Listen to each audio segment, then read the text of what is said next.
नमस्कार बालदोस्तांनो. बघा, आज आपण एक नवीन घटक अभ्यासणार आहोत आणि त्याला म्हणायचं अपूर्णांक. काय म्हणायचं? अपूर्णांक. काय म्हणायचं? बघा, अपूर्णांकावर आधारित काही उदाहरणं तुम्हाला मंथन, नवोदय, स्कॉलरशिप, शिष्यवृत्ती अशा परीक्षेमध्ये येत असतात. आता तिसऱ्याच वर्गाला आपल्या पाठ्यपुस्तकामध्ये अपूर्णांक नाहीये, पण मंथनला अपूर्णांक आहे. मग अपूर्णांक म्हणजे काय हे आज आपण बघणार आहोत. बघा, 5/7 म्हणा. 5/7 त्याला काय म्हणायचं? 5/7 म्हणा. 5/7. बघा, या 5 ला अंश म्हणायचं. काय म्हणायचं? अंश. काय म्हणायचं? अंश. 5/7. 5/7. 7 हा छेद आहे, 5 हा अंश आहे, तर 7 हा काय आहे? छेद. रेषेच्या वरच्याला अंश म्हणतात आणि रेषेच्या खालच्या अंकाला छेद म्हणतात. नीट लक्ष द्या, सगळ्याला समजणार आहे. रेषेच्या वरच्या अंकाला अंश म्हणतात आणि या रेषेच्या खालच्या अंकाला छेद म्हणतात. पण याचं वाचन करत असताना कसं करायचं? मग 5/7. तुम्ही माझा एकटीचा आवाज किती मोठा आहे आणि तुमचा केवढा आहे? 5/7. हा, तर याचं हे वाचन झालं. काय झालं हे? वाचन. 5/7. याचं हे आपण वाचन केलं. वाचन स्वरूपात हे आपण इथे लिहिलेलं आहे. आता याचा अर्थ काय होतो? कोण सांगते मला? याचा अर्थ काय होतो? हे असं का दिलेलं आहे बरं?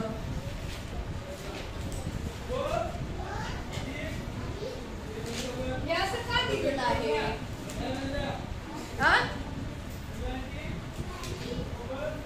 नाही माहिती? लक्ष द्या, मी सांगणार आहे तुम्हाला. 7 भागापैकी, लक्ष द्या, 7 भागापैकी 5 भाग घेतले म्हणजे एकूण किती भाग आहे? 7.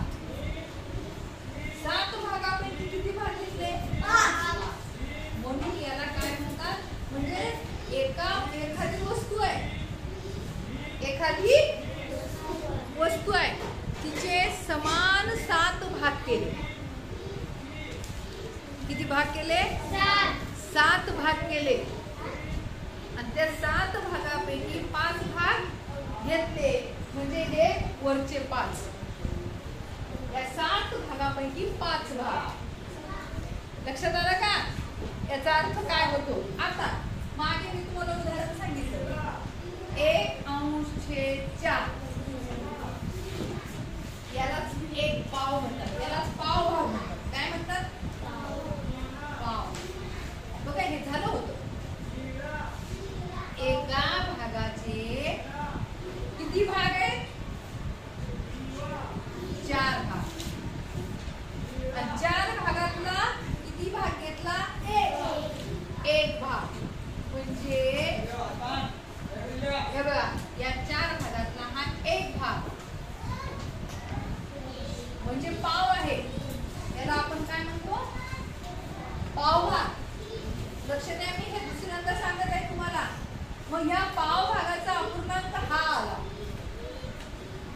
या पाव भागाचा अपूर्णांक काय येतो? 1/4. मग 1/4 काय येतो? अमर, का 4 भागापैकी 1 भाग आहे हा. 4 भागापैकी 1 भाग, म्हणून या पावचा अपूर्णांक 1/4.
म्हणल्यावर काय येईल? 1/4. बघा नीट लक्ष द्या. हा याचा अपूर्णांक आहे, हा अर्ध्या भागाचा अपूर्णांक आहे. मग पाव भागाचा अपूर्णांक कसा येईल? कोण सांग? पाऊण भागाचा अपूर्णांक कसा येईल? पाऊण भागाचा काय येईल? पाऊण भाग किती भागापैकी भाग आहे हे?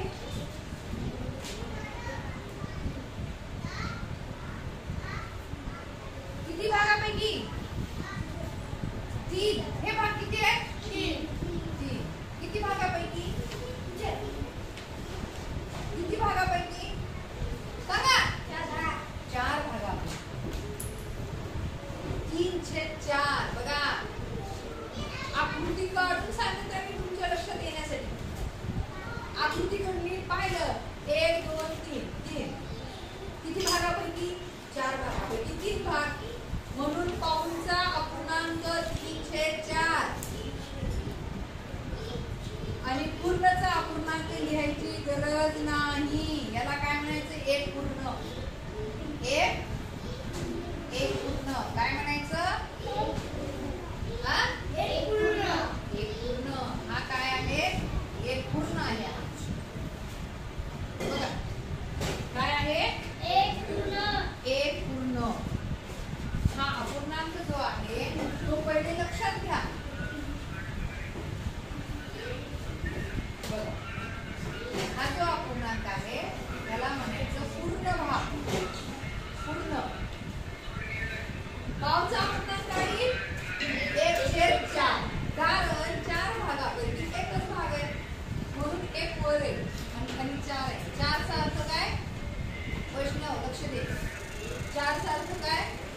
4 भागापैकी 1 भाग. 2 भागापैकी 1 भाग म्हणजे अर्धा. अर्धा का आलं नसं? बघा एका ऍपलची आपण मधोमध जर सुरी टाकली कापलं तर 2 भाग होतात. मग 2 भागापैकी म्हणून खाली किती आहे? 2. 2 भागापैकी हा 1 भाग आहे म्हणून 1/2. 1/4 पावचा झाला आणि पाऊण 1 2 3 भाग आहेत म्हणून वरील 3. पण देवाशिष 4 भागापैकी 3 भाग आहेत. पुढे बघा समोर लक्ष द्या. 4 भागापैकी 3 भाग आहेत म्हणून पाऊण या संख्येचा अपूर्णांक येतो 3/4 आणि पूर्णचा अपूर्णांक काय असते? पूर्ण असते. अपूर्णांक लिहायचं काम नाही. 1 पूर्ण. लक्षात आलं? या आकृत्या काढून घ्या तुम्ही. या आकृत्या काढा. चला आकृत्या काढा. बघा मी तुम्हाला इथं एक रंगवून देणार आहे. अशी आकृती काढा. हे मला कोण दुसऱ्या कोण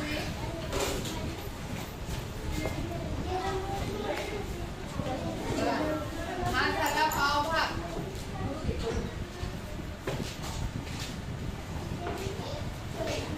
1/4 म्हणजेच पाव.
समजला का? ठीक आहे, आपण पुढचे जे उदाहरणं आहेत याच्यावरचे ते आपण पुढच्या भागामध्ये बघणार आहोत. तोपर्यंत धन्यवाद.